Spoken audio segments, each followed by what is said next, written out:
Hi all, ಇದು Wednesday mini vlog. ಇನ್ನು ಇವತ್ತಿನ ಟಿಫನ್ಗೆ ನಮ್ಮನೇಲಿ ಪುಳಿಯೋಗರೆ ಮಾಡಿದ್ರು. ಇದ್ರ ಜೊತೆಗೆ ಪಪಾಯ ಸರ್ವ್ ಮಾಡ್ಕೊಂಡು ಟಿಫನ್ ಮುಗಿಸ್ಕೊಂಡೆ. ನನ್ನ ಮಗಳು ಕೂಡ ಸ್ಕೂಲಿಗೆ ಹೋದ್ಲು.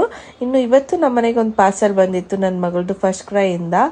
ಸೆಬಮೆಡ್ ಶಾಂಪೂ ಮತ್ತೆ ಬಾಡಿ ಲೋಷನ್ ಮತ್ತೆ ಸೋಪ್ ಮತ್ತೆ ಸನ್ಸ್ಕ್ರೀನ್ ಕೂಡ ಬುಕ್ ಮಾಡಿದೆ ಮಮ್ಮ ಅವ್ರದ್ದು.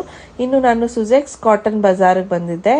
ಇಲ್ಲಿ ವೆರೈಟಿ ಆಫ್ ಡ್ರೆಸ್ಸಸ್ನ ನಾನು ನೋಡಿದೆ. ಇನ್ನು ಇಲ್ಲಿ ಮೆನ್ಸ್ಗೆ, ವುಮೆನ್ಸ್ಗೆ, ಕಿಡ್ಸ್ಗೆ ಪ್ರತಿಯೊಬ್ಬರಿಗೂ ಡ್ರೆಸ್ಸಸ್ ಅವೈಲಬಲ್ ಇದೆ. Like daily wear, outside wear, office wear ಎಲ್ಲಾನು ಸಿಗುತ್ತೆ. ನೀವೊಂದ್ಸತಿ ಚೆಕ್ ಮಾಡ್ಬೋದು. ಇನ್ನು ಎಣ್ಣೆ ಬದನೆಕಾಯಿ ಮಾಡಿಸ್ಕೊಳ್ಳೋಣ ಅಂತ ಬದನೆಕಾಯಿ ತೊಗೊಂಡು ಮನೆಗೆ ಬಂದೆ. ಇನ್ನು ಮನೆಯಲ್ಲಿ ಇವತ್ತು ಪೂರಿ ಮತ್ತು ಕಾಳು ಸಾಂಬಾರು ಮಾಡಿದ್ರು. ಇದನ್ನು ತಿನ್ಕೊಂಡು ಫ್ರೂಟ್ ಕೂಡ ತಿನ್ಕೊಂಡೆ. ಇನ್ನು ನನ್ನ ಮಗನಿಗೆ ಬಾಡಿ ಮಸಾಜ್ ಮಾಡಿದ್ದೆ. ನಾನು ಯೂಸ್ ಮಾಡ್ತಾರೋ ಆಯಿಲ್ ಬಂದು ರೂಟ್ ಆ್ಯಂಡ್ ಸಾಯಿಲ್ ಆಯಿಲ್. ಇದು ತುಂಬಾ ಚೆನ್ನಾಗಿದೆ ಮಕ್ಕಳು ಸ್ಕಿನ್ಗೆ. ಇದಾದ್ಮೇಲೆ ನನ್ನ ಮಗಳ ಕೈಯಲ್ಲಿ ನಾನು ಗಿಡಕ್ಕೆ ನೀರು ಹಾಕಿಸ್ದೆ. ಇದು ಇವತ್ತಿನ ವ್ಲಾಗ್ ಆಗಿರುತ್ತೆ. Thank you so much.